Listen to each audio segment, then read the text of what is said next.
ഇന്ന് ഞാൻ നിങ്ങളുമായിട്ട് ഷെയർ ചെയ്യാൻ പോകുന്നത് രസത്തിൻ്റെ റെസിപ്പിയാണ്. രസപ്പൊടി ചേർക്കാതെ നമ്മുടെ വീട്ടിലുള്ള ചേരുവകൾ മാത്രം ചേർത്തിട്ടാണ് ഞാൻ ഈ രസം ഉണ്ടാക്കിയിട്ടുള്ളത്. നമുക്ക് പെട്ടെന്നൊക്കെ ഉണ്ടാക്കിയെടുക്കാൻ പറ്റുന്ന ഒരു സിമ്പിൾ റെസിപ്പിയാണ്. അപ്പോൾ നമുക്കിത് ഉണ്ടാക്കി തുടങ്ങാം.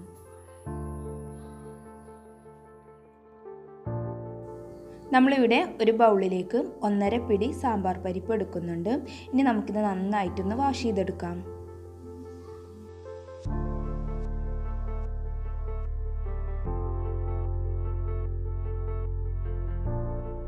കഴുകി വൃത്തിയാക്കി എടുത്തിട്ടുള്ള പരിപ്പ് ഒരു ചെറിയ കുക്കറിലേക്ക് ഇട്ട് കൊടുക്കാം. ഇതിലേക്ക് നമ്മൾ വലിയ 3 തക്കാളിയാണ് എടുക്കുന്നത്. ചെറുതാണെങ്കിൽ 4 എണ്ണം എടുക്കണം കേട്ടോ.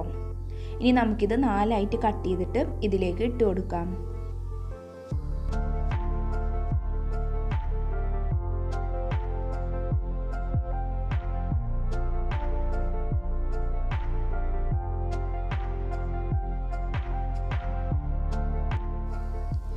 ഇനി ഇതിലേക്ക് നമുക്ക് 1 കപ്പ് വെള്ളം ഒഴിച്ചു കൊടുത്തിട്ട് അടച്ചു വെച്ചിട്ട് ഇതൊന്ന് വേവിച്ചെടുക്കാം. നമ്മളിത് കുക്ക് ചെയ്യുമ്പോൾ മീഡിയം ഫ്ലെയിമിലിട്ട് 5 വിസിൽ അടുപ്പിക്കണം. അപ്പോഴുള്ളൂ ഈ പരിപ്പും തക്കാളിയൊക്കെ നന്നായി കുക്കായി വരുള്ളൂ. അപ്പോൾ നമുക്കിത് അടച്ചു വെച്ചിട്ടൊന്ന് കുക്ക് ചെയ്തെടുക്കാം.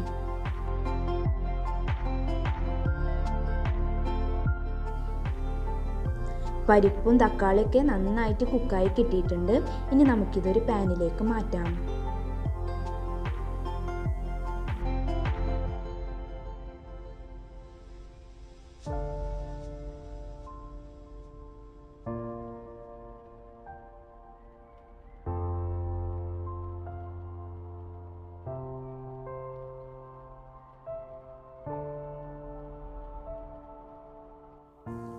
നമ്മളിപ്പോൾ ഫ്ലെയിം ഓൺ ചെയ്തിട്ടുണ്ട്. എന്നിട്ടൊരു ലോ ഫ്ലെയിമിലാണ് ഇട്ടിട്ടുള്ളത്. ഇനി ഇതിലേക്ക് നമുക്ക് മസാലപ്പൊടികൾ ചേർക്കാം. 1/2 ടീസ്പൂൺ മഞ്ഞൾപ്പൊടി, 1/2 ടീസ്പൂൺ മുളക് പൊടി ചേർത്ത് കൊടുത്തിട്ടുണ്ട്. നമ്മൾ മുളക് പൊടി ചേർക്കുമ്പോൾ കുറച്ച് ചേർത്താൽ മതി. ഇനി നമ്മൾ ഇതിലേക്ക് കുരുമുളക് പൊടി ചേർക്കുന്നുണ്ട്.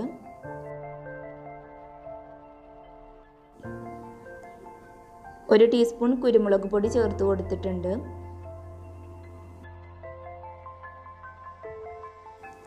ഇനി ഇതിലേക്ക് നമുക്ക് 1 ടീസ്പൂൺ ചെറിയ ജീരകം ഇട്ട് കൊടുക്കാം.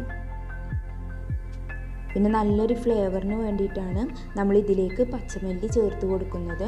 2 ടീസ്പൂൺ പച്ചമല്ലിയാണ് ചേർത്ത് കൊടുക്കുന്നത്.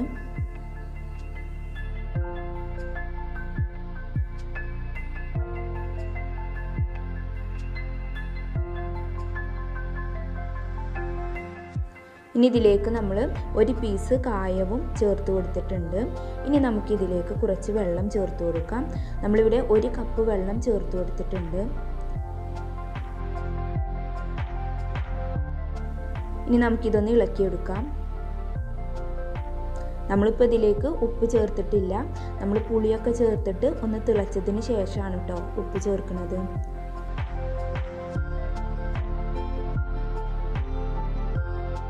നമ്മളിതിലേക്ക് പുളിവെള്ളം ചേർത്ത് കൊടുത്തിട്ടുണ്ട്. ഞാനിവിടെ 2 നാരങ്ങയുടെ വലുപ്പത്തിലുള്ള പുളിയാണ് എടുത്തിട്ടുള്ളത്. ഇനി നമുക്കിതൊന്ന് മിക്സ് ചെയ്ത് കൊടുക്കാം.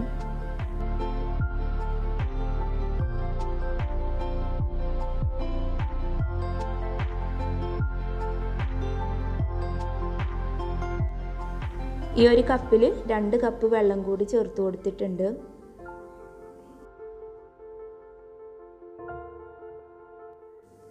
ഇനി നമുക്കിതിലേക്ക് 3 ടേബിൾ സ്പൂൺ വെളുത്തുള്ളി ചതച്ചെടുത്തിട്ടുള്ളതാണ്. അത് ഇതിലേക്ക് ചേർത്ത് കൊടുക്കാം.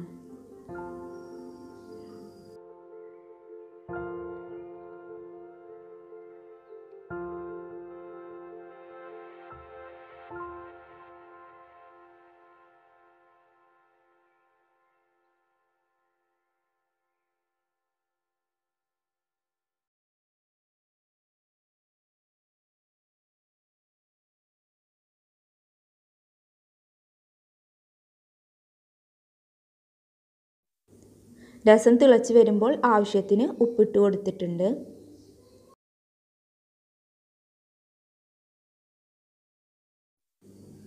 ഒരു പിടി മല്ലിയില ചേർത്ത് കൊടുത്തിട്ടുണ്ട്. ഇനി ഇതൊന്ന് തിളച്ച് വരട്ടെ.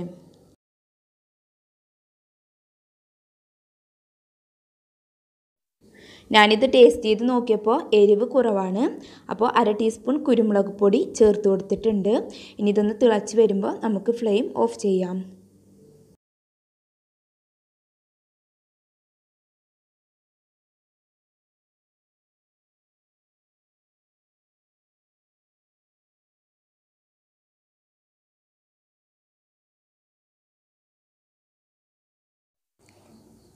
കടുക് വറുക്കാൻ വേണ്ടിയിട്ട് ചൂടായ പാനിലേക്ക് നമ്മൾ 1/2 ടീസ്പൂൺ വെളിച്ചെണ്ണ ഒഴിച്ചു കൊടുത്തിട്ടുണ്ട്. ഇതിലേക്ക് നമുക്ക് 1 ടീസ്പൂൺ കടുക് ഇട്ട് കൊടുക്കാം.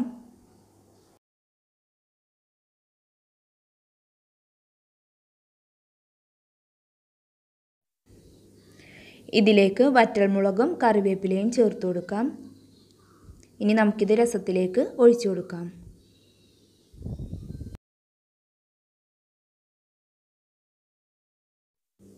സ്വാദിഷ്ടമായ രസം ഇവിടെ റെഡി ആയിട്ടുണ്ട്. അപ്പോൾ എല്ലാവരും ഇതൊന്ന് ട്രൈ ചെയ്ത് നോക്കുക. ട്രൈ ചെയ്ത് നോക്കിയിട്ട് നിങ്ങളുടെ അഭിപ്രായങ്ങളൊക്കെ കമൻറ്റ് ചെയ്യുക. വീഡിയോ ഇഷ്ടമാവുകയാണെങ്കിൽ ലൈക്ക് ചെയ്യുക. അതുപോലെ തന്നെ സബ്സ്ക്രൈബ് ചെയ്യുക. സബ്സ്ക്രൈബ് ചെയ്യുമ്പോൾ ബെല്ലൈക്കൺ എനേബിൾ ചെയ്യാൻ മറക്കരുത്. അപ്പോൾ നമുക്ക് പുതിയൊരു വീഡിയോ ആയിട്ട് ഇനിയും കാണാം. താങ്ക്